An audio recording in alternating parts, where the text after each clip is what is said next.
نحمده ونصلي على رسوله الكريم اما بعد میرے محترم بھائی اور بزرگوں، ہم نے اللہ تعالیٰ کو دنیا میں رہ کر کے خوشی سے مانا ہے، زبردستی نہیں۔ ہم نے اقرار کیا کیا؟ ربنا اننا سمعنا منادیا ینادی للایمان ان آمنوا بربکم فآمنا۔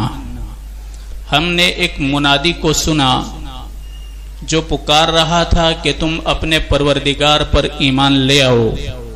ہم لے آئے، ہم کو کوئی شک نہیں ہوا۔ ہم تو خیر ماں کے پیٹ سے ایمان والے پیدا ہوئے، ہمارے پرکھوں نے۔ اللہ تعالیٰ ان کو بہتر بدلہ دے کہ جب ان کے سامنے ایمان پیش کیا گیا تو بغیر کسی تردد کے ہمارے پرکھوں نے ایمان قبول کر لیا، اور انہی کے صدقے میں آج اللہ تعالیٰ نے ہم کو مسجد والا ماحول عطا کیا اور ایمان والے گھروں کے اندر ہم پیدا ہوئے۔ اللہ کے منکروں نے نہیں مانا۔ انہوں نے کیا کہا جب ان کے سامنے پیش کیا گیا؟ انہوں نے کہا ہیہات ہیہات لما توعدون۔ سب جھوٹ ہیں، جو کچھ وعدے کیے جاتے ہیں، جنت، جہنم، پل صراط، سب جھوٹ ہیں۔ انہوں نے یہ کہا۔ ہم نے کہا ان آمنوا بربکم فآمنا۔ قیامت کے دن جب سب سامنے دیکھیں گے، جنت، جہنم، پل صراط، فرشتے، عرش، سب سامنے دیکھیں گے تو کہیں گے ربنا ابصرنا وسمعنا فرجعنا نعمل صالحا انا موقنون۔ ہمارے پروردگار، ہم نے سب دیکھ لیا، جنت دیکھی، جہنم دیکھی، پل صراط، عذاب، فرشتے، لوہے کا گرز، آگ، بچھو، سانپ، سب نظر آ رہے ہیں۔ اب ایمان لے آئے، لیکن ہمارے پاس نمازیں نہیں۔ ایک چانس دے، فرجعنا، ہمیں لوٹا دے۔ اگر تو ہم کو لوٹا دے گا، دوبارہ ہم پرتھوی پر جائیں گے اور ایسے نیک بزرگ بن جائیں گے کہ ہم رتی برابر تیری نافرمانی نہیں کریں گے۔ اللہ تعالیٰ ان کو کہے گا تو ادھر تم نے کیوں نہیں مانا؟ زمین پر تم نے کیوں نہیں مانا؟ کیا کہیں گے؟ ربنا غلبت علینا شقوتنا وکننا قوما ضالین۔ ہماری بدبختی ہم پر غالب آ گئی اور ہماری بدقسمتی ہم پر غالب آ گئی اور ہم گمراہ رہے، ایمان نہ لا سکے، یوں کہیں گے۔ اللہ فرمائے گا یہ سب جھوٹ ہیں، جیسے ادھر کہتے تھے ہم جھوٹ ہیں، تو یہ تمہارا بولنا بھی جھوٹ ہیں۔ انسان اگر ایمان والا ہے تو ہی اللہ کے یہاں اس کا احترام ہے، باقی اگر انسان ایمان سے خالی ہے تو وہ $6.5 کا ہے۔ کتنے؟ صرف $6.5 کا۔ $1 کے آپ 70 روپے بھی گنو، پتہ نہ جا 70 ہیں کہ 80 ہیں، تو بھی 450 روپے کا انسان ہے۔ بس یہ کون کہہ رہے ہیں؟ Albert Peterson. انسان 4 چیزوں سے بنا، آکسیجن، نائٹروجن اور ایک امائنو ایسڈ آتی ہیں جو بہت اہم ہے، اور واٹر۔ 4 چیزوں سے انسان بنا۔ مارکیٹ ویلیو ان 4 چیزوں کی $6.5 کی ہے۔ بس $6.5 کا مٹیریل ہمارا ہے۔ ایمان ہے تو بہت وزنی ہے، اور ایمان نہیں تو 450 روپے کا ہے۔ تو اللہ تعالیٰ نے ہم کو جو ایمان دیا وہ اتنا عظیم ایمان دیا کہ اللہ رب العزت نے پھر ساری چیزیں ہمارے حوالے کر دی۔ عمر ابن خطاب رضی اللہ تعالی عنہ ایک پہاڑ پر تھے، وہ پہاڑ ہل رہا تھا۔ حضرت عمر نے اس پر پیر مار کر کے کہا کہ زمین، کیا میں نے تیری پشت پر عدل اور انصاف نہیں کیا؟ زمین کانپ گئی۔ اور تجھے معلوم نہیں تیری پیٹھ پر عمر بن خطاب کھڑا ہے، کیوں ہل رہا ہے؟ پہاڑ ایک دم ساکن ہو گیا۔ ایک زمانہ تھا ایمان سے دور تھے، عمر کا اونٹ بھی نہیں مان رہے تھے، عمر کے قبضے میں اونٹ بھی نہیں تھے۔ اللہ نے ایمانی فراست اور ایمان کی دولت دی، زمین کو کہا کہ میں تیرے اوپر عدل کر رہا ہوں، پھر بھی زلزلہ ٹھہر گیا۔ یہ ایمان کے بعد وزن بڑھ گیا۔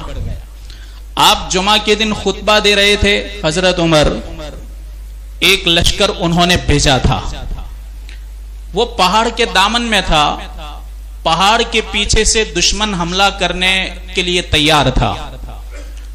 اب ان کو معلوم نہیں تھا کہ پہاڑ کے پیچھے لوگ تیار ہیں، انہیں معلوم نہیں تھا۔ حضرت عمر کی فراست وہاں گئی، اللہ نے آپ کے سامنے پورا نقشہ جنگ کا، میدان کا، پہاڑ کا، وہ پورا نقشہ آپ کی نظر کے سامنے کر دیا۔ آپ نے خطبہ کے اندر کہا، یا ساریہ الجبل، یا ساریہ الجبل، ساریہ پہاڑ کی طرف بھی دیکھنا، وہاں سے حملہ ہو سکتا ہے۔ ہزاروں کلومیٹر دور ہواؤں نے عمر کا پیغام امیر لشکر تک پہنچایا۔ تو ایک حکمرانی زمین پر، ایک حکمرانی ہوا پر۔ مصریوں کا ایک گندا دستور تھا کہ نائل دریا کے اندر جب تک کنواری لڑکی کو مزین کر کے، اچھے کپڑے پہنا کر، اچھے زیور پہنا کر، جب تک نائل ریور کے اندر لڑکی کو بھیٹ نہ چڑھاتے تھے، نائل ریور کے اندر پانی نہیں آتا تھا۔ اللہ کبھی بندوں کے گمان کے مطابق فیصلہ کرتا ہے۔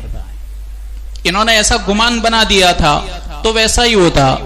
حضرت عمر نے خط لکھ کر کے کہا نائل ریور کو کہ ان کنتے تجری، اگر تو دوڑتی ہیں اور چلتی ہیں اپنی طرف سے، من اندے کے، تو لا تجرے، مت دوڑ اور مت چل، مت بہ، تیرے ایک بوند کی ہمیں ضرورت نہیں۔ فَإِن كَانَ اللَّهُ أَن يُجْرِيكَ، اگر اللہ سبحانہ وتعالی تجھ کو چلاتا ہے تو پھر أَسَالَ اللَّهُ الْوَاحِدُ الْقَحَّارَ فِي أَن يُجْرِيكَ، وہ اللہ قادر ہیں کہ تیرے بہاؤ کو دوبارہ جاری کر دے گا۔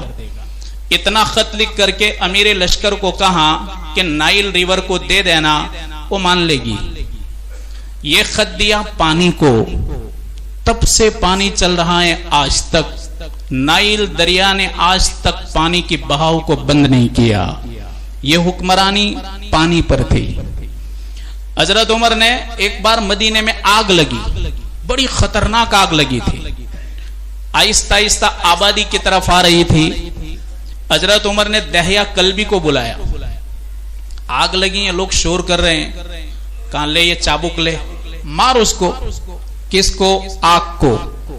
چابک لیا عمر کا، اور دہیا کلبی جن کی شکل میں جبرائیل آیا کرتے تھے، بڑے خوبصورت ایک دم تندرست نوجوان صحابی تھے، اکثر حضرت جبرائیل دہیا کلبی کی شکل میں وہی لے کر آتے تھے۔ حضرت عائشہ نے بھی ان کو دیکھا ہے۔ حضرت عائشہ چونک گئی کہ تو دہیا ہیں، آپ نے کہا دہیا کی شکل ہے، جبرائیل ہیں۔ وہ لے کر گئے چابک، آگ کو ایک ماری، دوسری چابک ماری، آگ نے کہا کہاں؟ ادھر جنگل کی طرف۔ تو آگ پورا رخ کر کے ادھر کا رخ کر کے پھر گئی۔ یہ آگ پر حکمرانی۔ ایمان والا ایمان کے بعد وزنی بنتا ہے، ایمان والا ایمان کے صدقے میں اللہ تبارک و تعالی کا محبوب بنتا ہے، بغیر ایمان کے خالی کھوکھلا ہوتا ہے۔ ایک بار اللہ کے نبی دعا کر رہے تھے مسجد کے اندر، دعا میں کیا بول رہے تھے آپ؟ میرے پروردگار، جو مجھ سے محبت کرنے والے ہیں ان سے تو مجھ کو ملا دے۔ اتنے میں آپ کے غلام حضرت ثوبان رضی اللہ تعالی عنہ پیچھے سے آئے اور آپ کے پیچھے بیٹھ گئے۔ آپ دعا میں بار بار یہی الفاظ کہہ رہے ہیں کہ میرے پروردگار، میرے ساتھ جو محبت کرنے والے ہیں ان سے ملا دے۔ جب آپ دعا سے فارغ ہوئے، آپ نے دیکھا تو ثوبان تھے۔ کہاں ثوبان کیوں آئے ہو؟ کہاں آپ کو دیکھنے کے لیے کہ آپ کہاں ہیں، لیکن آپ دعا میں فرما رہے تھے کہ مجھ کو میرے محبت کرنے والوں سے ملا دے۔ کون لوگ ہیں؟ ہم اتنی محبت کرتے ہیں تو اور کون ہے؟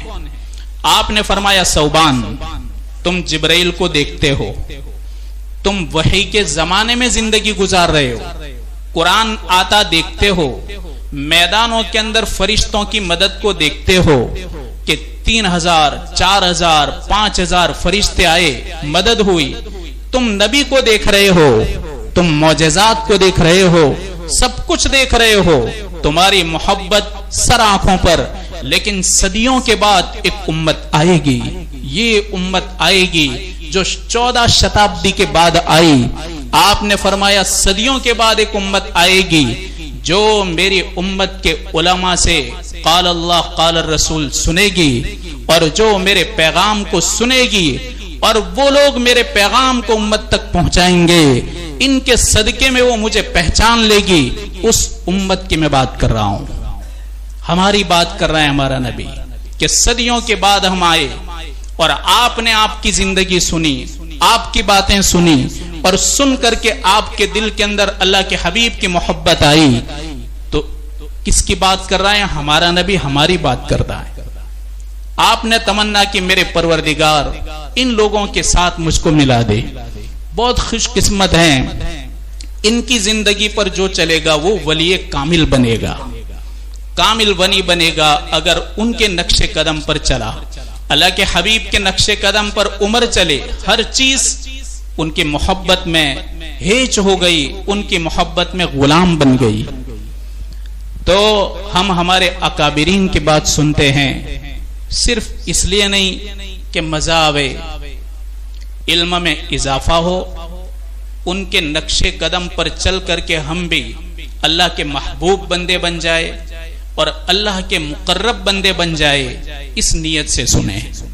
جب کبھی بھی دین کی بات سنیں تو صرف عمل کی نیت کر لینے کی کہ اللہ تعالیٰ ان باتوں پر عمل کی توفیق عطا فرمائے، اور جو کچھ کہا گیا ہم اپنی زندگی کے اندر لائیں گے، اس کی اگر نیت ہوگی تو اللہ تبارک و تعالیٰ یہ سننا ہماری بہت بڑی عبادت بنا دے گا۔ تو حضرت خواجہ صاحب لوگوں کی خدمت میں بہت آگے رہتے تھے، بہت آگے رہتے۔ ایک بار چند کسانوں نے آ کر کے آپ سے شکایت کی کہ حکومت کے کچھ کارندے ہمارے ساتھ ظلم اور زیادتی کرتے ہیں، تو آپ ہماری مدد نہیں کریں گے؟ تو خواجہ غریب نواز نے کہا علیہ الرحمہ کہ وہ تمہیں کیا حیران کرتے ہیں، کس طرح ستاتے ہیں؟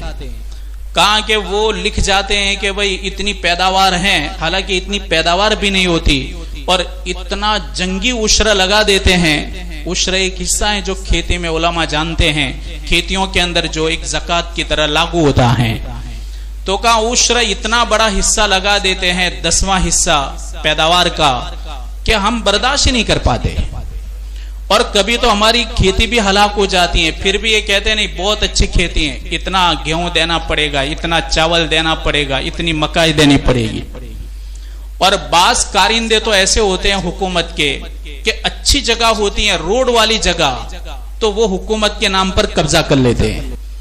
تو حضرت کو غصہ آیا کہ آپ غریبوں کے اوپر، شمس الدین التمش کے ہوتے ہوئے اس وقت یہ حاکم تھا، 26 سال اس نے حکمرانی کی دہلی کی سلطنت کے اوپر، اور صدیوں سے دہلی اس ملک کا پاٹنگر رہا، صدیوں سے، اور اس ملک کا کیپٹل جیسے آج ہیں اس زمانے کے اندر بھی یہی کیپٹل تھا۔ یہ چھوٹا لڑکا تھا شمس الدین التمش، وہ ایک بار گھوڑے پر تیر لے کے جا رہا تھا تو حضرت کا گزر ہوا۔ حضرت کے ساتھ کون تھے؟ شیخ شہاب الدین سہروردی رحمت اللہ علیہ، جس شخصیت کا نام لیتے ہیں بدن کے رونگٹے کھڑے ہو جاتے ہیں، شیخ شہاب الدین سہروردی ان کے ساتھ تھے، اور دوسرے بھی ایک بہت بڑے اللہ کے نیک ولی ان کے ساتھ تھے۔ آپ نے دونوں کو کہا یہ لڑکا کون ہے؟ تو شیخ شہاب الدین نے کہا لڑکا لڑکا ہے؟ کہا نہیں یہ کون ہے؟ کہا دہلی کا لڑکا ہوگا؟ کہا یہ دہلی کا راجہ ہے۔ کہا حضرت آپ نے بصیرت کی نظر سے دیکھا یہ بادشاہ بنے گا؟ کہا یہ بادشاہ ہے۔ کچھ مدت کے بعد یہی شمس الدین التمش یہ دلی کی سرکار اس کے قبضے میں آئی اور پورے ملک پر اس نے حکمرانی کی. 26 سال تک یہ بادشاہ رہا. ہر موڑ پر حضرت کی اطاعت کرتا تھا, ہر موڑ کے اوپر آپ کو پوچھتا تھا. کبھی بھی اپنی مرضی سے کوئی بڑا فیصلہ نہیں کرتا تھا, وہ اپنے اکابروں اور بزرگوں کو پوچھتا تھا, اس لیے وہ بہت کم دھوکہ کھاتا تھا. تو آپ نے کسانوں کو کہا کہ آپ کے ساتھ یہ ظلم اور زیادتی ہو رہی ہے, میں خود چل کے دہلی جاتا ہوں. آپ چل کر کے دہلی گئے, ٹھیٹ اجمیر سے چلے, اجمیر سے چل کر کے آپ دہلی پہنچے. جب دہلی پہنچے تو خواجہ بختیار کاکی رحمت اللہ علیہ اور بھی بہت بڑے بڑے اولیاء تھے, وہ دنگ رہ گئے کہ حضرت اتنے دور سے چل کر کیوں آئے, آخر کیا ہوا. آپ بڑے جوش میں تھے, کہاں ہیں شمس الدین. لوگ دنگ رہ گئے کہ تو بہت حکومت کے انداز میں بات کر رہے ہیں. کہاں گیا تمہارا بادشاہ, کہاں گیا تمہارا راجا. تو فوج تھی وہ ہٹ گئی.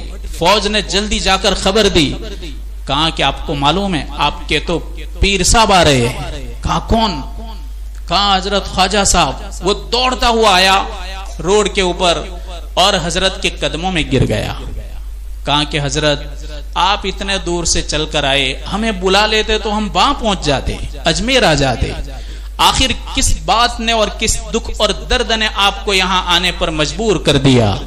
تو حضرت نے فرمایا تمہارے ظلم نے, تمہاری بربریت نے, عوام کے ساتھ تمہارا رشتہ برابر نہیں ہے, عوام کے ساتھ تمہارا حسن سلوک نہیں ہے, عوام کے ساتھ تمہارا عدل اور انصاف نہیں ہے. تمہیں صرف اور صرف حکومت کی تجوریاں بھرنے کا فکر رہتا ہے اور تم ان غریبوں کی پرواہ نہیں کرتے.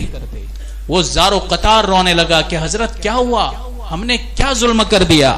کہا ان کسانوں کو پوچھو, ان کے ساتھ تم بدسلوکی کرتے ہو, تمہارے کارندے انہیں ستاتے ہیں اور جب پیداوار ہوتی ہیں تو غلہ زیادہ وصول کرتے ہیں, اور یہ لوگ درہم دینار کی کھنک میں رشوتیں لیتے ہیں, اور جہاں کہیں اچھا کریم علاقہ ہوتا ہے تو زمینوں پر قبضہ کرتے ہیں. کہا حضرت مجھے کچھ معلوم نہیں, یہ تو آپ نے عجیب داستان سنائی. ہم ادھر بیٹھے ہوئے ہوتے ہیں, یہ چھوٹے چھوٹے چپراسی پتہ نہیں کیا کرتے ہیں اور لوگوں کے ساتھ کیوں ایسا ویوہار کرتے ہیں, ہمیں تو معلوم نہیں. آپ نے کہا کہ ان تمام کے حق میں حکم کر اور ان تمام کو ادھر بلا اور ان کو کیفر کردار تک پہنچا, ان پر مقدمہ چلا اور جو مجرم بنے ان کو سزا دے اور ملک کے اندر ظلم جو چل رہا ہے اس کو ختم کر دے. تو حضرت کی یہ بات کہنی تھی, بادشاہ بے قرار ہو گیا, بے چین ہو گیا. دیکھو ایمان جب پیوست ہوتا ہے تو بادشاہی اس کو فخر میں نہیں ڈالتی, بادشاہی اس کو اکڑ نہیں کرواتی. لیکن جو بے ایمان ہوگا تو اللہ کا ڈر نہیں ہوگا. فوراً حضرت کو کہا کہ حضرت آپ ہمارے یہاں مہمان رہیے, آپ کا مسئلہ نہیں پورے ملک کا مسئلہ حل کر دیں گے, اور جہاں پر بھی جس قسم کا ادنا سے ادنا بھی ظلم ہوتا ہوگا ہم اس کے ظلم کو دور کریں گے اور اللہ کی مخلوق کو ہم انصاف دیں گے. حضرت نے یہاں آ کر کے اللہ کی مخلوق کا کام کیا.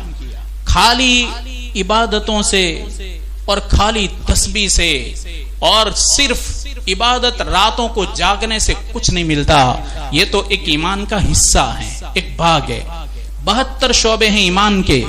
کوئی ولی ولایت تک پہنچ ہی نہیں سکتا جب تک کہ وہ مخلوق پر رحم نہ کرے اور مخلوق کے ساتھ بہتر سے بہتر سلوک نہ کرے, تب تک وہ ولایت کے مداروں کو طے نہیں کر سکتا اور ولایت کے درجوں تک پہنچ نہیں سکتا. ہمارے نبی نے نبوت سے پہلے بھی یہ کام کیا. نبوت سے پہلے ابھی آپ کو نبوت نہیں ملی تھی, ابھی آپ 40 سال کے نہیں تھے, ابھی آپ کوئی 25-30 سال کے تھے. اسی وقت سے آپ نے مخلوق کی خدمت کو اوڑھنا اور بچھونا بنا لیا تھا. جب آپ پر غار ہرا کے اندر وحی ہوئی آپ ڈر گئے تھے. زمبلونی کہہ رہے تھے, زمبلونی زمبلونی ودثرونی, چادر اڑا دو چادر اڑا دو. اسی کو قرآن نے کہا یا ایھا المزمل و یا ایھا المدثر. حضرت خدیجہ نے کہا کیوں گھبرا گئے, کیوں گھبرا گئے؟ کہا پتہ نہیں کوئی ایک ایسا آیا تھا, میں نے پہلی بار دیکھا, مجھے دبوچ لیا, مجھے کہا کہ پڑھ. تو کہا آپ گھبرائیے نہیں، آپ کیا کرتے ہیں؟ اللہ آپ کو ضائع نہیں کرے گا، آپ مظلوموں کی مدد کرتے ہیں، بے سہارا کا سہارا بنتے ہیں۔ دیکھو نبوت سے پہلے والی زندگی بتائی، نبوت سے پہلے کی زندگی، تو آپ کو اللہ تعالیٰ ان کاموں کی وجہ سے کبھی برباد نہیں کرے گا، اللہ تعالیٰ آپ کو ثابت قدم رکھے گا۔ تو میرے بھائیوں، ہمارے تمام انبیاء اور ہمارے اولیاء ان کی یہ عادت رہی کہ وہ اللہ کی مخلوق کے ساتھ عدل انصاف کرتے تھے، اور جہاں کہیں بھی ان پر ظلم اور ستم ہوتا تو ان کے شانہ بشانہ کھڑے رہتے تھے۔ باقی ان کے تھوڑے احوال ہیں، انشاءاللہ وہ آگے بیان کریں گے۔ ہمارے مقامی مدرسہ فرقانیہ، وہاں سے چندے کے سلسلے میں پہنچے ہیں، سالانہ 5 لاکھ کا خرچہ ہے، جتنی بھی ہو سکے مدد کریں۔ انہی چھوٹی موٹی مددوں کے ذریعے اللہ تعالیٰ جنت دے گا۔ ہم تو دے کر بھول جاتے، حساب تو رکھتے نہیں، اور کوئی نہیں رکھتا ہوگا کہ میں نے اس سال کتنا دیا، اس سال کتنا دیا، وہ تو نہیں۔ لیکن یہاں ہمارے کاندھوں پر جو ہے کرامن کاتبین، وہ لکھ رہے ہیں، انہیں معلوم ہے کتنا خرچ کر رہے ہیں۔ اخیر میں اللہ تعالیٰ کے دربار میں، اللہ کے سامنے جب حساب کتاب پیش ہوگا، نام اعمال اللہ تعالیٰ ہم کو سیدھے ہاتھ میں عطا فرمائے، پیٹھ کے پیچھے دینے سے اور الٹے ہاتھ میں دینے سے ہماری حفاظت فرمائے۔ اس وقت ہم دیکھ لیں گے کہ پوری زندگی کے اندر میں نے اتنا خرچ کیا، اس کے بدلے میں اللہ تعالیٰ لامحدود نعمتیں عطا کرے گا جنت کی۔ اس لیے خوشی سے دیوے، جو بھی آوے، فجر میں بھی بیچارے باہر کے آتے ہیں، یو پی ایم پی وغیرہ سے، قرآن اور حدیث کی نسبت سے آتے ہیں، اور اسی قرآن اور حدیث کی نسبت سے یہ دنیا قائم ہے، اس کی برکت سے اللہ تعالیٰ نظام کو چلا رہا ہے، ورنہ خالی دھمال مستی کے لیے اللہ کو کائنات کی کوئی ضرورت نہیں۔ اور جس دن یہ ہوگا، جس دن اس سرزمین سے قال اللہ قال رسول مٹے گا، اس دن اللہ تعالیٰ کو یہ دنیا کی کوئی ضرورت نہیں، اللہ اکھاڑ کے پھینک دے گا۔ زمین کو نہیں، زمین تو مٹر اور چنے کے دانے کے بھی برابر نہیں یونیورس کے مقابلے میں، ساری یونیورس کو اللہ تعالیٰ لپیٹ کے توڑ دے گا۔ اور یوم نطوی السماء کطی السجل للکتب، جس طریقے سے ایک تمار اور کاغذ کو تم رول کر دیتے ہو، اللہ فرماتا ہے کائنات کو رول کر کے رکھ دوں گا۔ یہ اللہ کی طاقت اور قدرت ہیں، جس دن تک اللہ موجود ہے، اس کا نام موجود ہے، تب تک یہ چلتا رہے گا، باقی سب مٹ جائے گا، بھلا دیا جائے گا، داستان اللہ ختم کر دے گا۔